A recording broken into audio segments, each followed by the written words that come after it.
WGBH, Boston, presenta, en asociación con el Museo de Arte Metropolitano, un proyecto de Annenberg CPB.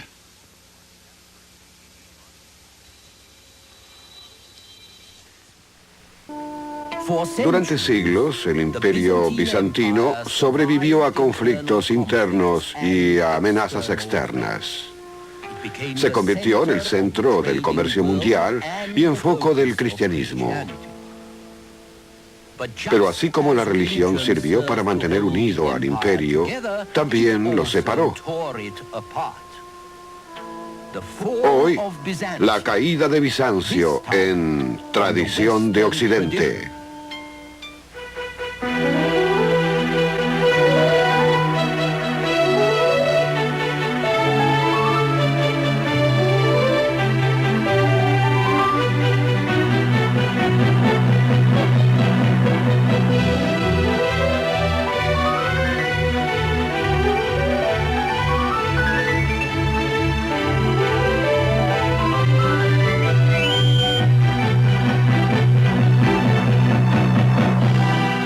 La tradición de Occidente. Y ahora el profesor Eugene Weber de la Universidad de Los Ángeles en su viaje a través de la historia de la civilización occidental. La última vez finalizamos diciendo que la Iglesia Ortodoxa griega fue decisiva para la unidad y hasta para la supervivencia del Imperio bizantino. En los Estados Unidos, con nuestra separación constitucional de la Iglesia y el Estado, a veces resulta difícil comprender cuán poderosa puede ser la institución religiosa como fuerza política. Pero en el Imperio bizantino, la Iglesia y el Estado estaban unidas, y esta prosperaba cuando prosperaba el imperio.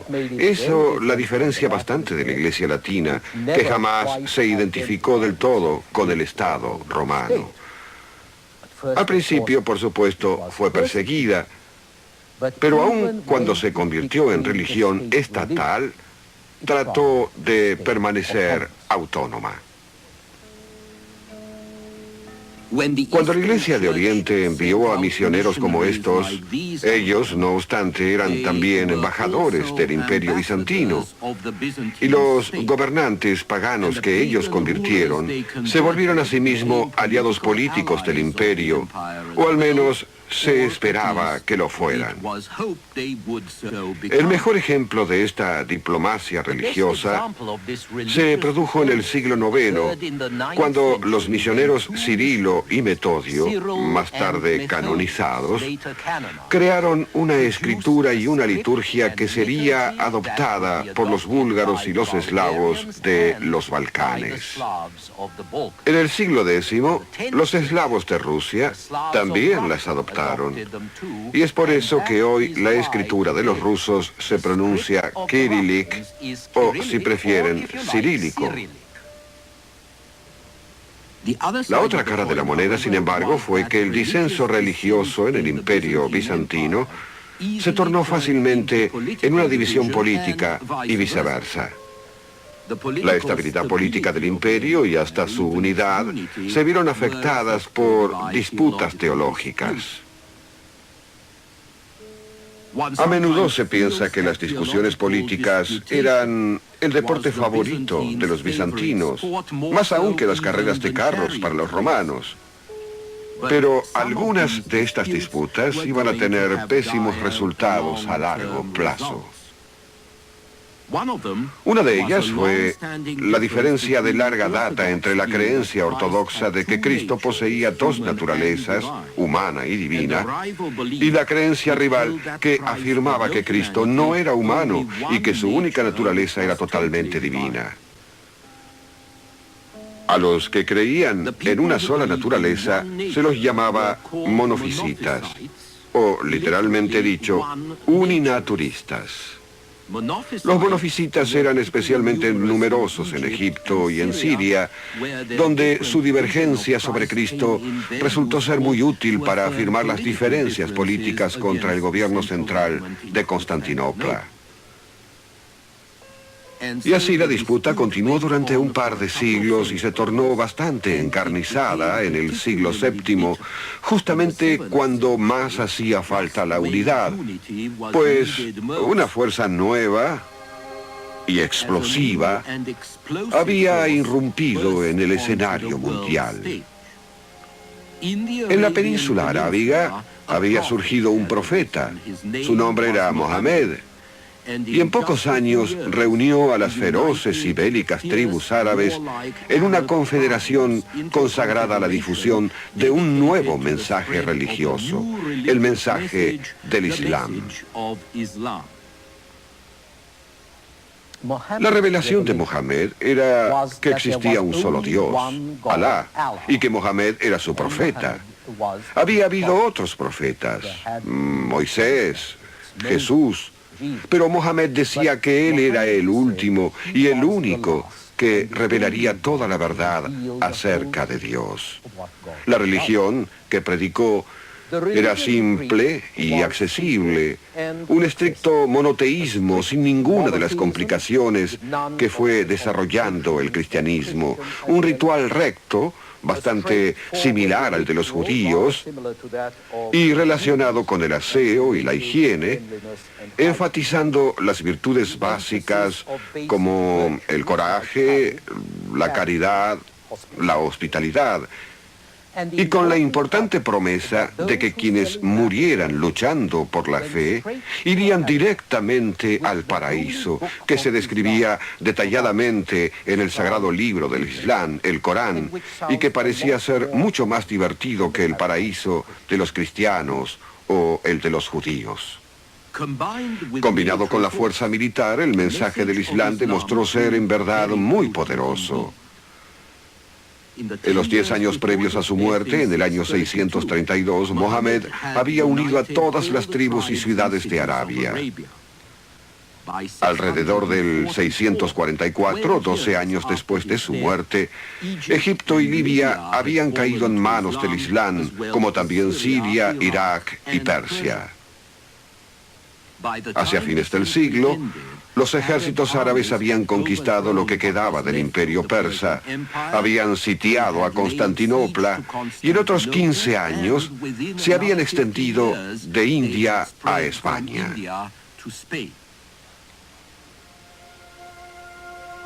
Parte del secreto del éxito fue que no eran tan bárbaros como parecían. Arabia había sido durante mucho tiempo una travesía forzosa para el comercio de especias, perfumes y esclavos. Y el mismo Mohamed fue mercader en la Meca, una gran ciudad comercial, y halló su primer respaldo en Medina, otra ciudad comercial. Mohamed también sabía mucho sobre los credos judío y cristiano. Aquí se lo presenta cabalgando al lado de Jesús, lo que demuestra que los árabes no estaban tan apartados como se podría pensar. Otro factor del éxito árabe fue que eran semitas, que hablaban un idioma semítico parecido al arameo, hablado por la gente desde Irak hasta Palestina. Quizás el factor más decisivo fue su tolerancia religiosa. En esta escena vemos un servicio de la Pascua hebrea realizado en España bajo el dominio musulmán. Los musulmanes no trataron de exterminar a quienes creían en el judaísmo, ni en el cristianismo, ni cualquier otro credo. Ellos simplemente defendían una revelación superior que convertía a los musulmanes en el pueblo elegido, con derecho a privilegios especiales en la tierra y acceso exclusivo al cielo, lo cual tornaba a los no musulmanes en ciudadanos de segunda clase, tolerados, pero algo menospreciados. Los musulmanes no tenían que pagar impuestos, solamente quienes no lo eran los pagaban. Este era un argumento válido para la conversación, claro está, como era igualmente válido para los musulmanes el tolerar a su alrededor a los no creyentes. Y si bien los no musulmanes tenían que soportar todo el peso de los tributos, dejaron de pagar o muchas veces pagaron menos de lo que pagaban antes de ser conquistados. Más aún, si eran disidentes en desacuerdo con Constantinopla y con la Iglesia ortodoxa, invariablemente se sentían más libres de profesar su propio culto bajo el dominio musulmán que bajo el dominio bizantino. Esta es la historia de la Iglesia cóptica en Egipto, de los monofisitas que prefirieron la tolerancia musulmana a la persecución ortodoxa. Pero la tolerancia musulmana no se refería únicamente a los tributos y a los no creyentes. Una característica interesante de los árabes fue que eran culturalmente tolerantes, curiosos y dispuestos a adaptar las tradiciones que hallaban en las civilizaciones conquistadas. Ellos tomaron los sistemas de gobierno persa y bizantino en forma integral, con su burocracia y su absolutismo. Pero también preservaron la herencia cultural de Grecia y de Persia, la filosofía, la geografía, la astronomía, la matemática, la química y en muchos casos las mejoraron. El idioma árabe se convirtió en lo que había sido el griego para el mundo helénico, el idioma común para el mundo islámico desde las Indias Orientales hasta España. Este creó una especie de red internacional de cartas y de ciencias en la que los filósofos de la India pudieron leer lo que se escribía en el norte de África.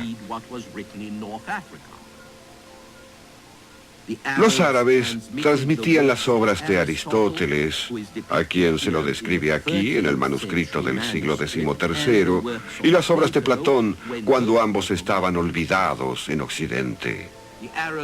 Los árabes aprendieron la ciencia médica griega perfeccionada en Persia y la difundieron. Aquí, por ejemplo, vemos a un médico preparando jarabes para la tos. Y la medicina árabe estaba bastante más adelantada que la medicina europea. Los maestros fueron musulmanes. Su arquitectura influyó en el estilo occidental, especialmente los minaretes de sus mezquitas que se reflejan en nuestros campanarios.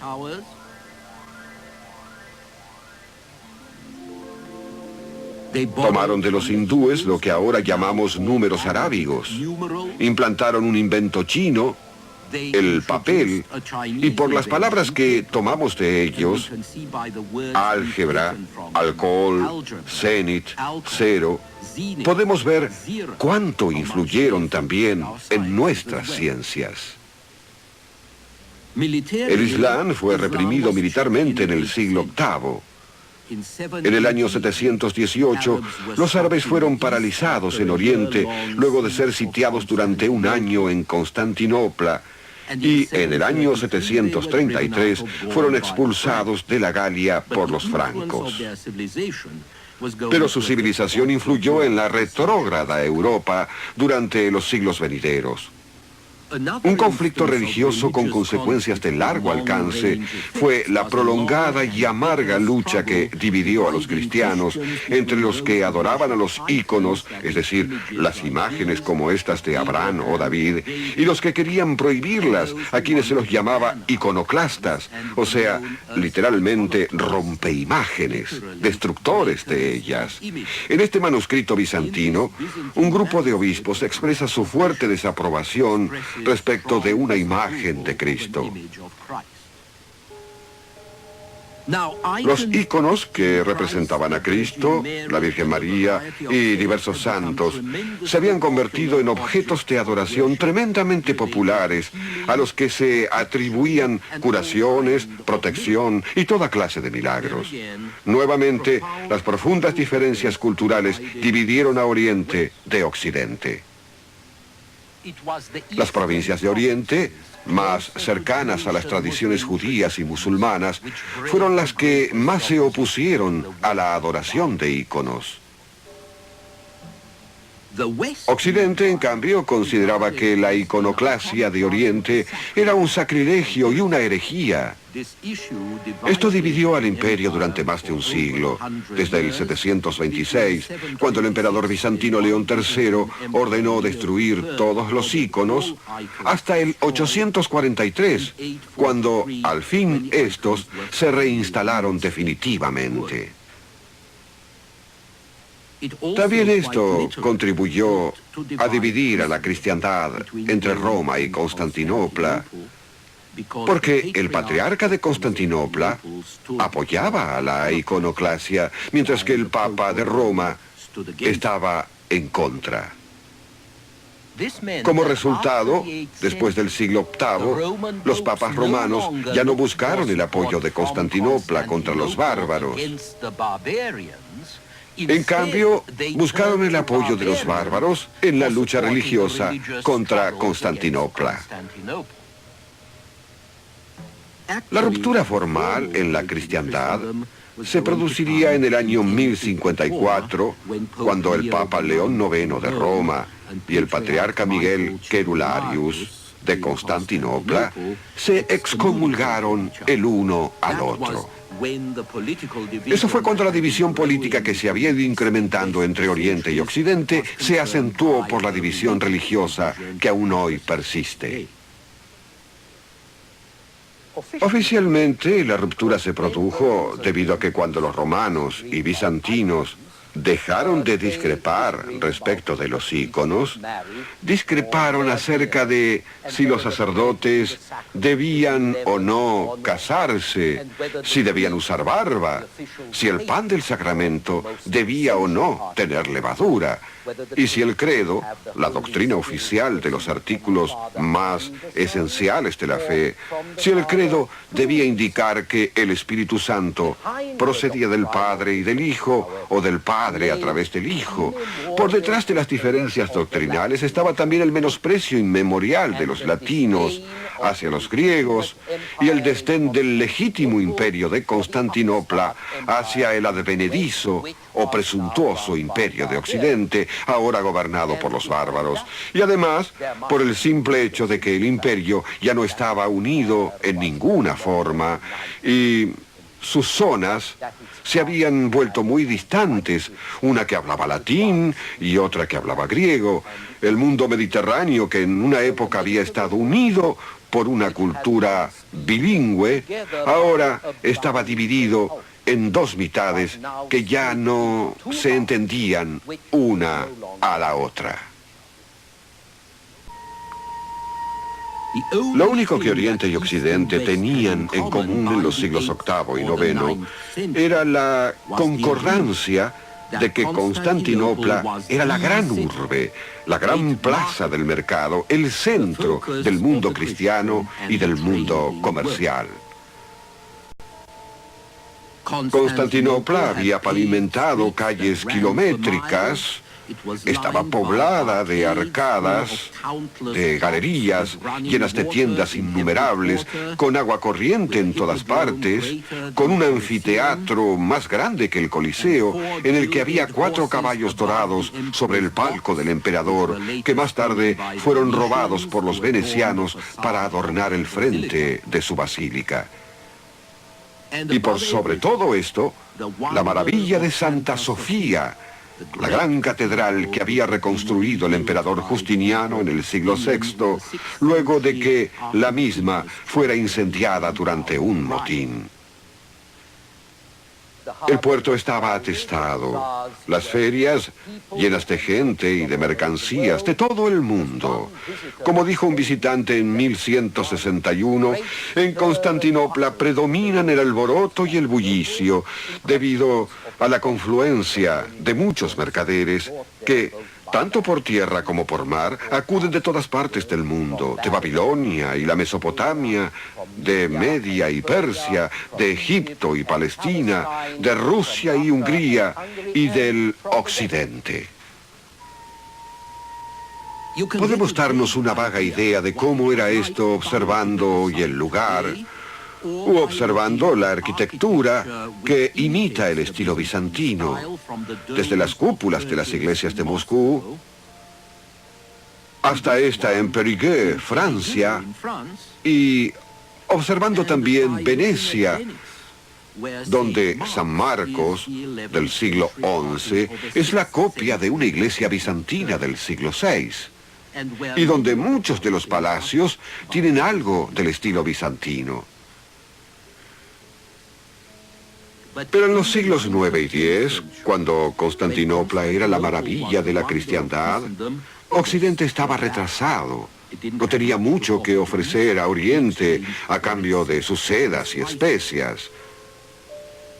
Un poco de hierro y madera, esclavos que en su mayoría eran eslavos capturados o secuestrados, por eso se los llamó esclavos, palabra que proviene de eslavos. Eventualmente también telas de lana, las que mejorarían el equilibrio comercial. Pero durante mucho tiempo los bizantinos consideraron bárbaros a los occidentales, y lo eran, y bárbaros pobres, lo cual era aún peor. Y los occidentales consideraban a los bizantinos afeminados, extraviados y perversos. Comían alimentos costosos, usaban vestimenta lujosa, se bañaban demasiado, las mujeres se pintaban y los hombres pagaban a otros para que peleasen por ellos. Así que los occidentales despreciaban a los bizantinos, pero también envidiaban sus riquezas. Y esta atracción hacia el encanto y esplendor de Constantinopla era peligrosa, ya que si todos los caminos conducían a la ciudad, a la nueva Roma, entonces todo probablemente terminaría allí con buenas o malas intenciones. El imperio bizantino había sufrido ya una cantidad de presiones de parte de los turcos en Anatolia, los normandos en Italia y en Grecia, y en especial las potencias navales italianas, Génova, Pisa y Venecia.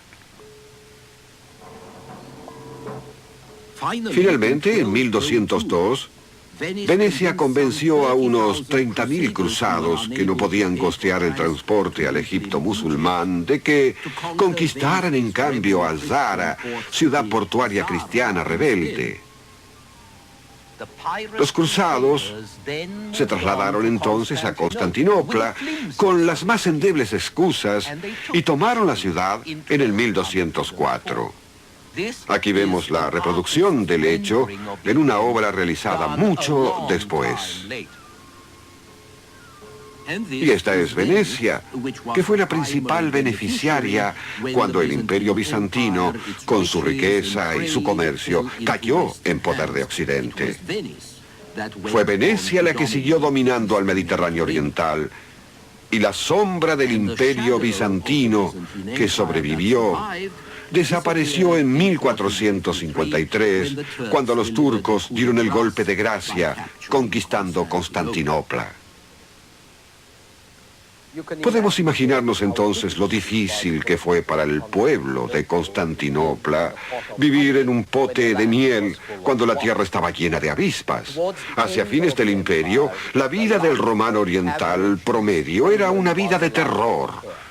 Temían al despiadado recaudador de impuestos, la arbitraria tiranía del gobernador imperial, la insaciable avidez de tierras de los poderosos y la reiterada amenaza de la invasión bárbara. Debemos dar mérito al mundo bizantino, a la tradición de caridad cristiana y a la justicia social que con frecuencia éste incorporó, y con la que logró sobrellevar esa terrible carga de miedo y peligro perennes, tratando de aliviar esa carga, construyendo así hospitales para los enfermos, para los leprosos, para los lisiados, hosterías para peregrinos como estos, y para forasteros y ancianos, maternidades para mujeres y refugios para niños abandonados y para los pobres, instituciones bien fundadas con elaborados estatutos que indicaban cómo iban a ser administradas. Los bizantinos escuchaban los textos leídos en la iglesia, uno de los cuales inspiró al futuro San Antonio a convertirse en anacoreta. Si deseas ser perfecto, ve a vender todo cuanto tengas, dale el dinero a los pobres y sígueme. Mucha gente siguió este consejo y lo hicieron con toda prisa, ya que con la inseguridad de esos años, los bienes materiales podían ir y venir muchas veces de todos modos. La vida era insegura, peligrosa, Y las vocaciones religiosas, así como también los estallidos de violencia y de crueldad, eran una consecuencia natural. Nuestro mundo actual debería facilitarnos el poder comprender los sufrimientos del mundo bizantino, los problemas que enfrentó, los temores con los que debió trabajar y su heroica resistencia. Porque, finalmente, esto es lo que queda. La histórica función de Constantinopla como avanzada en Europa contra las hordas invasoras del Asia. Bajo el amparo de esa defensa del paso oriental, Europa occidental pudo readaptar su propia vida. Y es bastante exagerado afirmar que la civilización de Europa occidental es un derivado de la voluntad del Imperio bizantino por sobrevivir. En nuestro próximo programa veremos la edad del oscurantismo.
Un proyecto de Annenberg CPB.